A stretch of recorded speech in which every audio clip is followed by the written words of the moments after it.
Hello and welcome to Finance Conversation. This is the 27th episode of the Merging Life and Money Show, and I am super excited to be here. If you are new here today, I am your host, Marie-Jo César.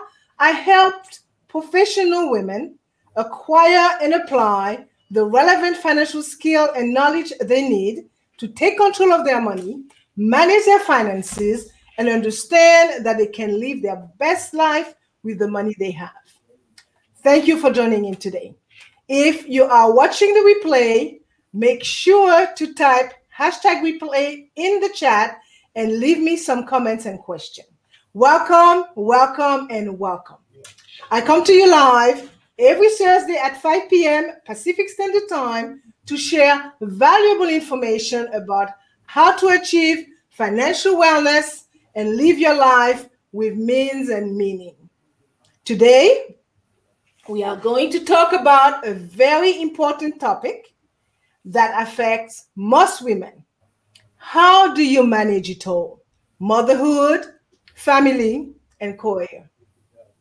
To explore this important topic, I have with me a special guest, Annie Siefa, an amazing woman. Let me tell you about her. Annie's passion for business and finance led her to start Siefa Bookeeping services in 2016, which she owns and operates. One of her missions is to help small business owners manage their finances so they can focus more on running their business. Annie is a wife. She's a mother of a 5-month-old son and lives and operates her business in Washington State. Believe it or not, despite her newly demanding family life and super busy career, Annie manages to work out at the gym, read, garden, and hike occasionally. She also volunteers at her church in the youth and women ministry, and she is also a polyglot as she speaks several languages, Mandarin being one of them. I want to be like you when I grow up, Annie. So welcome, Annie, to the Merging Life and Money Show, and welcome followers and listeners. Thank you for joining in today. So grab a pen and a notebook, as you might want to take some notes and discuss them further with family members, friends, colleagues, because it is about sharing values that could benefit others. And I could tell you, as a former executive at a leading financial institution for nearly 3 decades, myself, with 2 young kids and traveling extensively at some point in my life, I was often asked, how did I do it? The answer was simple. I have to make it happen. Okay? So it was all about finding a way to integrate life and work, and it was not about striving for a perfect life. So I'm going to turn it over to Annie. She will let us out on her secret about work-life balance. So Annie, tell us, how do you manage it all? Yeah, thank you so much, MJ, for having me on the show. I'm super excited to be here. I really appreciate the platform and giving me the opportunity to be here. So I'm going to say a little bit about me. My name is Annie Siefa. I own and operate Siefa Bookeeping services, where we've now migrated to Siefa Accounting and Business Services. So we provide a variety of bookkeeping and accounting services and business services to small business and mid-sized business owners. So we provide payroll processing, payroll tax filing, bookkeeping, year-end bookkeeping, monthly, weekly, or bi-monthly bookkeeping services. We also provide business services, right? So if a small business owner or someone is trying to start up their business, they don't know what to do or how to go about it, they can reach out to us and we can help them, set up their business as well, get their business set up with the state and on the federal level, and also myriad other financials that we do in the business, like financial reporting, making sure their chart of accounts, profit and loss statement, and balance sheet looks good. So yeah, that's what we typically do. And that's what I do, me and my team at the office. Besides working, I have a 5-month son. He is adorable. He means the world to both me and my husband. My husband is also a business owner, so he operates a fitness facility where he does more sports performance training with athletes. So both of us are we're pretty busy. We have a pretty busy schedule. So I think besides having our busy schedule, I think the glue that keeps us together and keeps us going is our faith. We're both Christians.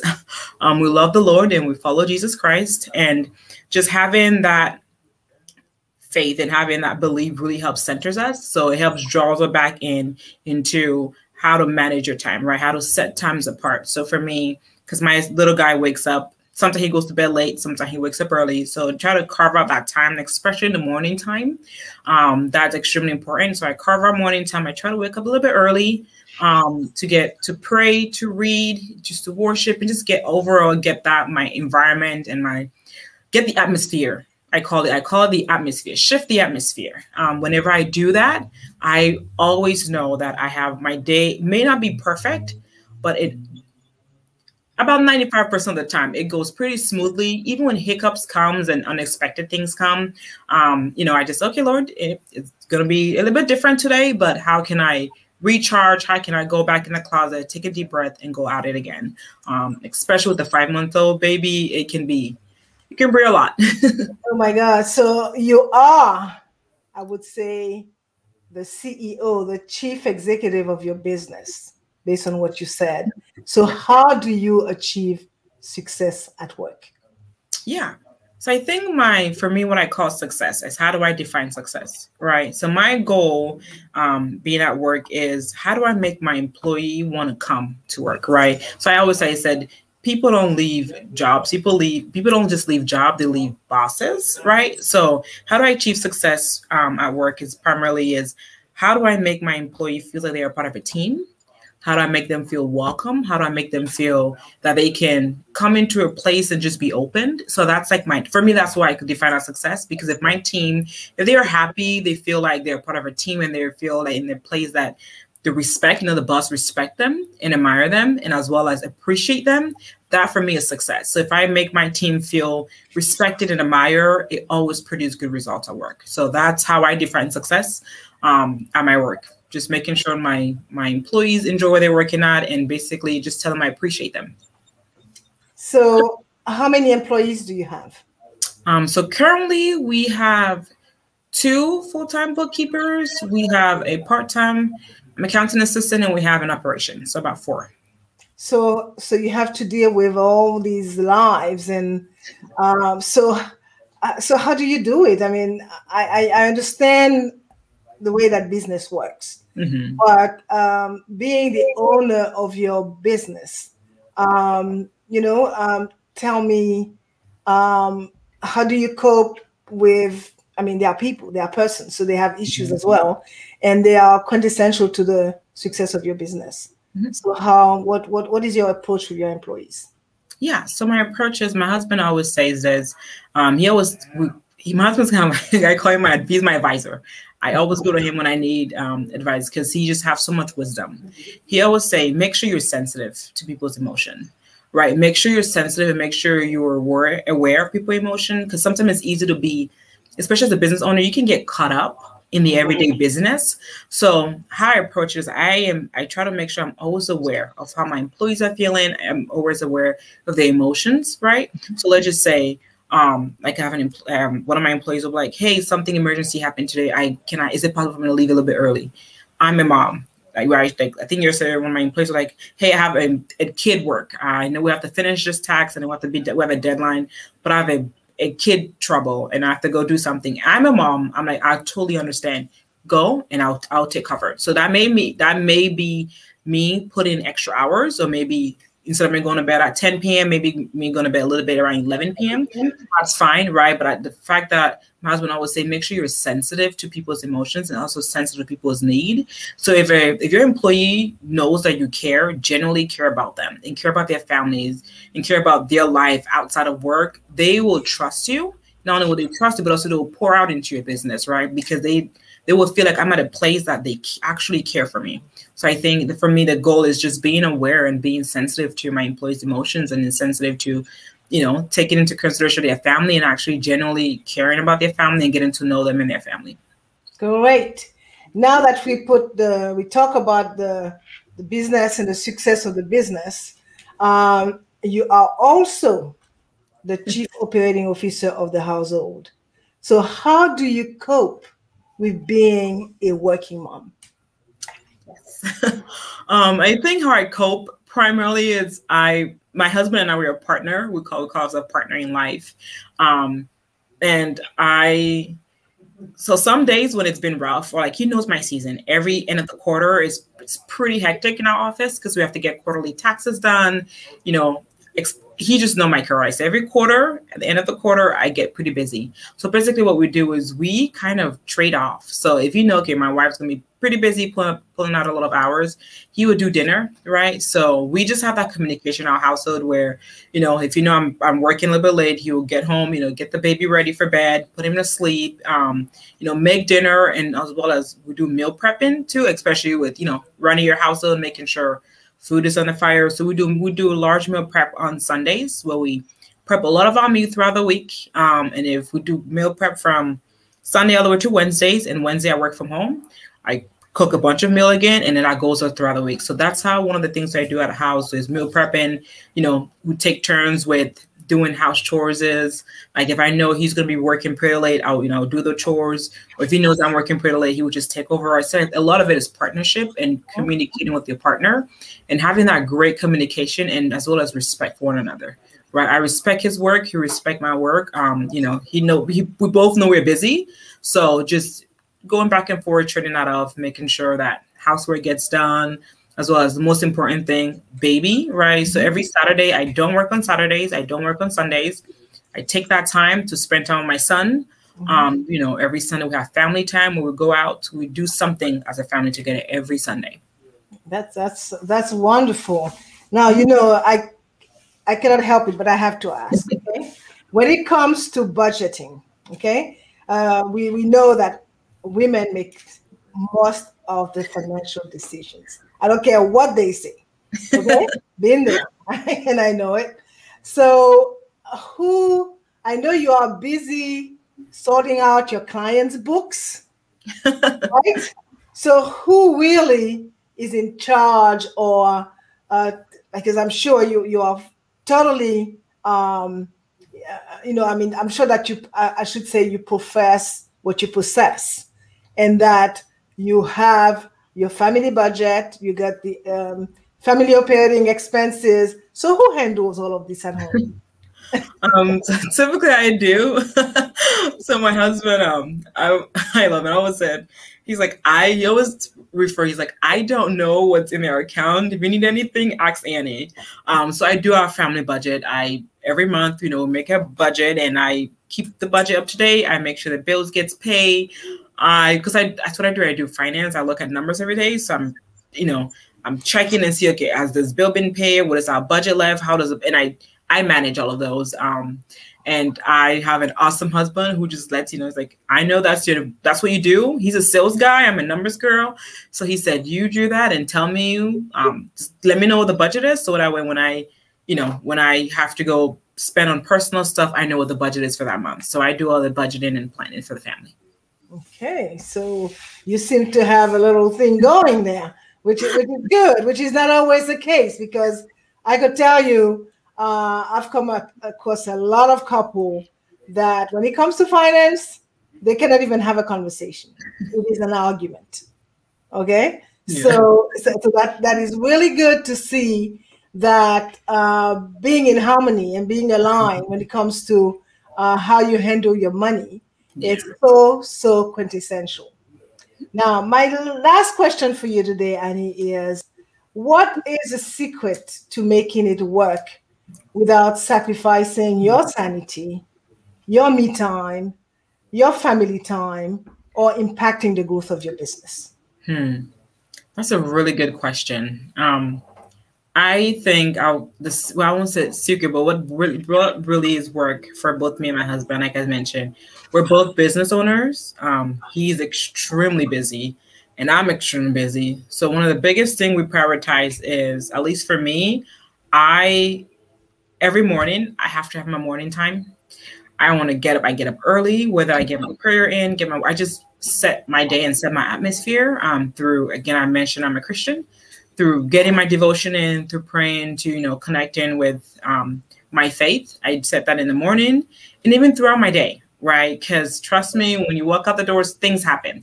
Throughout my day, things comes. I mean, employees are pulling me here. Like sometimes I may not get stuff done, which is fine. So what I do is, when I'm done in the morning, I make myself a note, the goals for the day. If it's 2 things, I need to get off that goal, or like at least 2 to 3 things on that, my checklist, I want to be done with by today. For me, that'll be a successful day. So I make a goal for the day, what I want to get done. And basically throughout my day, as things come, things come along the way, and I just pray through it. And also taking a break. It's okay as a business owner to take a lunch break.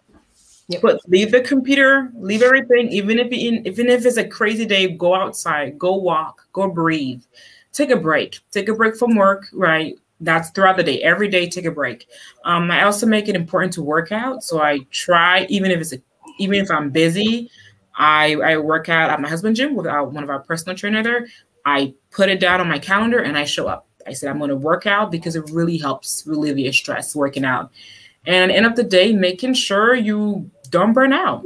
You actually do take what I call mini vacation. If that's a 3-day weekend, if whatever you want to do, make sure you're taking care of your health, because if you don't take care of your health and if you don't take care of your body, you will not have the energy or the fuel to be successful at work, to be successful at home, or to be the best parent to your kids. So making sure you recognize the signs of burnout. And if you knowing that you're at that place where you want to burn out, like me and my husband, because we're busy running our business, we make sure a priority every quarter or every 2 to 3 months, we take at least a break, a weekend or 3 or 4 days or 5 days, go somewhere quiet. I love being in nature and just be there. Don't take computer, just relax to recharge and come back, because you need to be at 100%, 100% for your employees, for your little guy, for your friends and your family. So that will be my recommendation. Well, that's great. This calls for also a lot of organization and a lot of discipline, right? And a lot of consistency. Yeah. Which are clearly the attributes of a great leader. Thank you. Okay? Yeah. So I'm going to wind down some and sum it all up. And thanking you also, Annie, for sharing your wisdom. So today we talked about how to manage it all. As a mother, a wife, and a business owner, women wear so many hats and juggle so many responsibilities. We are the COO of the home. We are the chief executive officer of the business.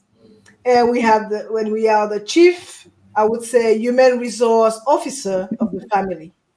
Okay, so we must ascertain that we have a solid life work integration blueprint in place.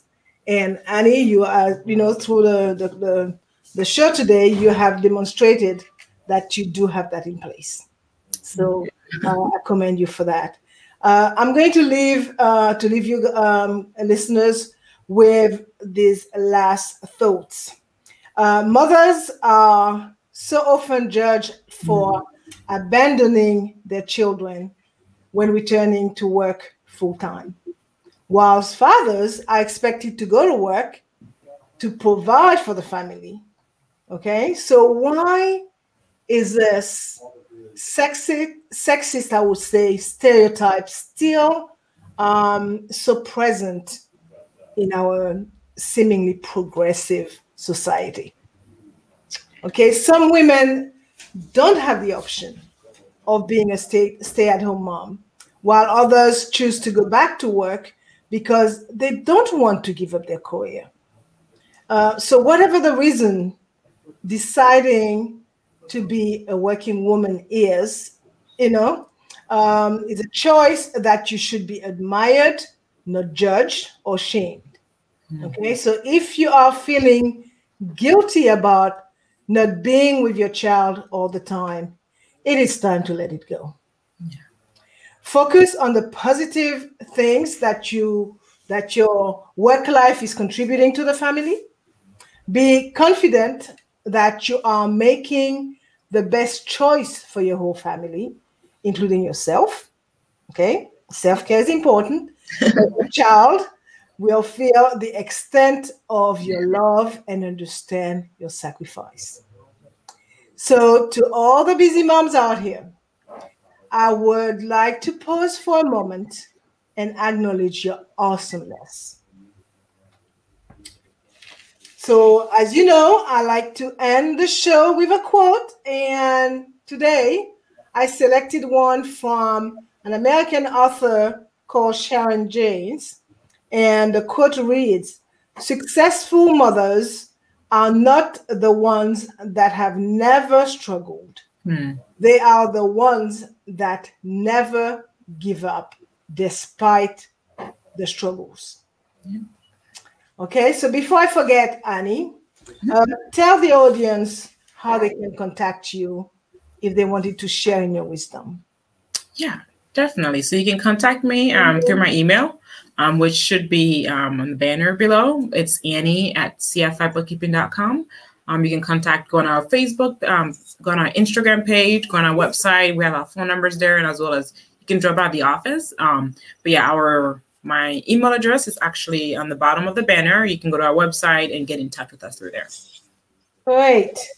So for more information about how to achieve financial wellness from the inside out and live a purposeful life with the money you have, join me next week, Thursday at 5 p.m. Pacific Standard Time, 6 p.m. Mountain Standard Time, 8 p.m. Eastern Standard Time, 9 p.m. Atlantic Standard Time for my Bermuda peeps over there, 10 a.m. Friday, Brisbane, Australia time for my Australian friends. Thank you for being here today on the Merging Life and Money Show. I am your host, Marie-Jo César. I will be back again next week. Until then, continue merging life and money. Bye for now. Thank you.